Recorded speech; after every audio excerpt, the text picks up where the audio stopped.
नमस्कार फ्रेंड्स मु विस्मय बाबन आपण माने देखुछंदी स्वाई ज्ञान दुकान आज्ञा निजर प्रेम को पाइबा पई पालित मां को ऊपर लगा जाई पर किभଳି सांघातिक मिथ्या आरोप आ आज ए भिडियो मु आपण मानको कहया पई जाउछि। घटना होछि आज्ञा आपण मानकर मने थिबो ए मासे 2 मास पूर्वरु सोशल मीडिया एवं गणमाध्यम रे गोटे वीडियो जोर शोर भाइराल हेतिला। से वीडियो रे एई झियोटी कहूथिला जे मते भारत सरकार एवं ओडिशा सरकार दया करी साहाय्य करंतु मते अमेरिका रो ओडिशा को फेरै नियंतु बा भारत को फेरै नियंतु कारण मते एठारे मो पालित बापा मां बहुत निर्यातना दउछंती। जेतेबेले एई घटनाटी प्रकट हला सरकार को नजर को आसिला राज्य सरकार केंद्र सरकार को साहाय्य लोडिले।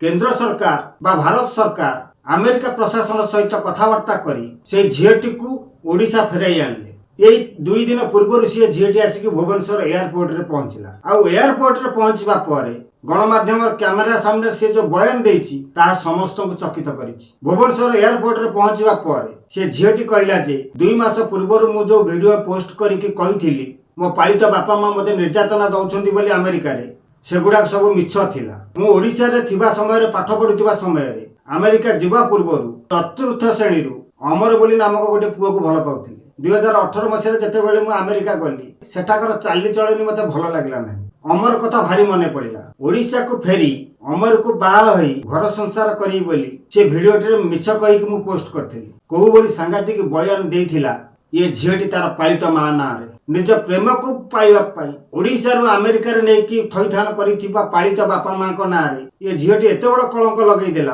ता समस्त को आश्चर्य करिछि। ये होछि आजिकार दुनिया। तो फ्रेंड्स एई थिला आजिर आलोचनार प्रसंग।